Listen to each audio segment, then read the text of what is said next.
Salut à tous. Bon, aujourd'hui, on s'attaque à un sujet qui, je pense, parle à absolument tout le monde. Comment est-ce qu'on fait pour reprendre le contrôle de notre attention? Surtout dans ce monde qui, on ne va pas se mentir, fait tout pour nous la piquer. On va décortiquer ensemble les mécanismes de la distraction et surtout, on va voir des stratégies très concrètes pour retrouver du focus et finalement un peu plus de liberté.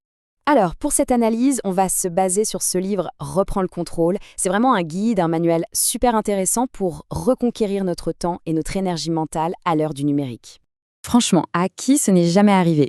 On lève la tête de son téléphone et on se dit waouh, mais où est passée la dernière heure?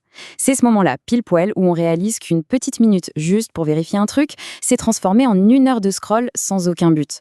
C'est vraiment le symptôme numéro 1 du problème qu'on va creuser ensemble. Et attention, le point le plus important à comprendre, c'est que ce n'est pas une faiblesse personnelle. Ce n'est pas un manque de volonté. La vérité, c'est que la lutte n'est pas du tout équitable. C'est une vraie bataille asymétrique. D'un côté, nos objectifs, de l'autre, des technologies pensées par des milliers d'ingénieurs dont le seul but est de nous captiver. Alors voilà, on entre dans le vif du sujet, l'ambition contre l'algorithme. D'un côté, ce qu'on veut accomplir, et de l'autre, cet environnement numérique qui a l'air d'avoir des plans bien différents pour nous. Allons voir ça. C'est là tout le paradoxe de notre époque en fait. On a un accès infini à des outils pour réussir, pour apprendre, pour créer, et pourtant, paradoxalement, ça n'a jamais été aussi difficile de se concentrer. On est complètement noyé sous ce que le livre appelle l'infobésité, un torrent constant de notifications, de messages, de news, qui finit par paralyser nos propres projets. Et pour décrire ça, le livre utilise une métaphore qui est assez forte, celle de la seringue digitale. L'idée, c'est que nos smartphones et nos applis sont conçus comme des instruments de précision pour nous injecter des toutes petites doses de dopamine, ces micro-récompenses chimiques qui nous rendent accros. Et le pire dans tout ça, c'est que ça se fait de manière quasi invisible, sans qu'on s'en aperçoive vraiment. Et pour y arriver, les stratégies sont redoutablement efficaces. Il y a d'abord les notifications urgentes, ces petites pastilles rouges qui nous crient « clique-moi ». Ensuite, les boucles de récompenses variables. Le like en est le meilleur exemple. On ne sait jamais quand on va en recevoir un, c'est exactement le même principe qu'une machine à sous. Et bien sûr, le fameux défilement infini qui fait qu'il n'y a jamais de fin, jamais de point d'arrêt naturel. Bref, tout est conçu pour une seule chose, nous garder accrochés. Bon, maintenant qu'on a vu les mécanismes extérieurs, allons voir un peu ce qui se passe à l'intérieur de notre cerveau. C'est là que la vraie bataille a lieu. En fait, le cœur du problème, c'est que la technologie exploite une faille dans notre propre biologie. Notre cerveau, lui, il est câblé depuis des millénaires pour la survie et pour chercher des récompenses immédiates. Et la technologie a tout simplement appris à pirater ce système, à détourner ce circuit de la dopamine. À la base, il était là pour nous pousser à trouver de la nourriture, par exemple. Aujourd'hui, il est activé par des notifications, ce qui crée un conflit neurologique permanent en nous. D'un côté, on a le système limbique, notre cerveau ancien, primitif. C'est la partie de nous qui gère les émotions, les impulsions et qui veut de la gratification instantanée, tout de suite. De l'autre, il y a le cortex préfrontal. C'est notre cerveau moderne, évolué, le PDG rationnel, qui lui planifie sur le long terme. Le problème, les notifications parlent directement au cerveau primitif et elles court-circuitent complètement le PDG.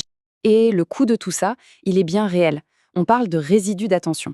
Ça veut dire que chaque fois qu'on est interrompu, même pour jeter un œil à une notif, une partie de notre cerveau reste accrochée à cette distraction. Ça laisse une trace. Et ce résidu nous empêche de nous reconcentrer pleinement sur ce qu'on faisait. Le travail profond, le deep work, devient alors quasi impossible. Ok, le constat est un peu rude. Notre biologie est utilisée contre nous. Mais alors, comment fait-on pour se défendre? Eh bien, la solution, c'est peut-être la discipline. Et on va voir que c'est un vrai super pouvoir. Ici, le duel est super intéressant. Motivation contre discipline. Souvent, on attend d'être motivé pour faire les choses. Mais la motivation, c'est une émotion. C'est éphémère, ça va, ça vient, ce n'est pas fiable. La discipline, c'est tout autre chose. Ce n'est pas un sentiment, c'est un système, une structure qu'on met en place pour agir, qu'on en ait envie ou pas. C'est ça qui crée son propre élan et qui est vraiment puissant. Et ça nous amène à cette citation géniale de James Clear. On ne s'élève pas au niveau de ses objectifs, on tombe au niveau de ses systèmes. C'est exactement ça. Le succès ne dépend pas d'une volonté de faire, mais bien des systèmes, des habitudes solides qu'on construit jour après jour. C'est ça qui rend le progrès presque automatique. Il faut vraiment changer notre regard sur la discipline. Ce n'est pas une punition, c'est tout le contraire. En fait, c'est l'architecture même de notre liberté. C'est ce qui nous donne le pouvoir de choisir ce qu'on fait de notre temps, en fonction de ce qui compte vraiment pour nous, et non pas en réagissant à nos impulsions du moment. Bon, assez de théorie, passons au concret. Comment fait-on en pratique pour devenir l'architecte de sa propre concentration? Alors la stratégie la plus efficace, elle est un peu contre-intuitive, mais elle est ultra puissante. Il faut maîtriser son environnement. La règle d'or, c'est qu'il est beaucoup, beaucoup plus facile d'éviter une tentation que de lui résister. Le but du jeu, c'est donc de rendre la distraction difficile d'accès et à l'inverse, de rendre les bonnes habitudes hyper faciles. Et ça donne des actions très concrètes. Numéro 1, rendre la distraction invisible. L'exemple type, mettre son téléphone dans une autre pièce. Rien que le fait de devoir se lever ajoute une friction qui dissuade. 2, rendre l'habitude évidente. Par exemple, poser le livre qu'on veut lire sur son oreiller le matin. Impossible de le rater le soir. Et 3, réduire la friction pour les bonnes habitudes. Préparer ses affaires de sport la veille, ça paraît tout bête, mais ça change tout pour démarrer. Et en plus de l'environnement, il y a une vraie boîte à outils pour le focus. D'abord, la technique Pomodoro. On travaille à fond pendant 25 minutes, puis on fait une petite pause de 5 minutes. Super efficace. Ensuite, le time blocking. On planifie son travail important dans son agenda, comme un rendez-vous qu'on ne peut pas annuler. Et enfin, la règle des 2 minutes, géniale pour battre la procrastination.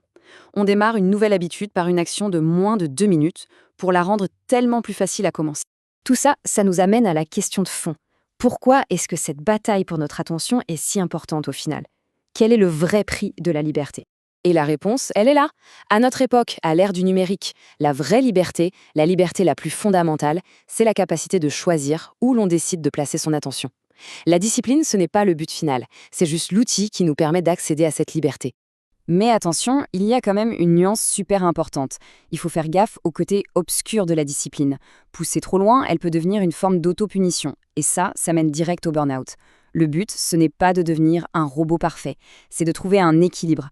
La bonne discipline, c'est un acte de bienveillance envers soi-même. Et on va terminer avec une question pour la route, une question qui résume tout.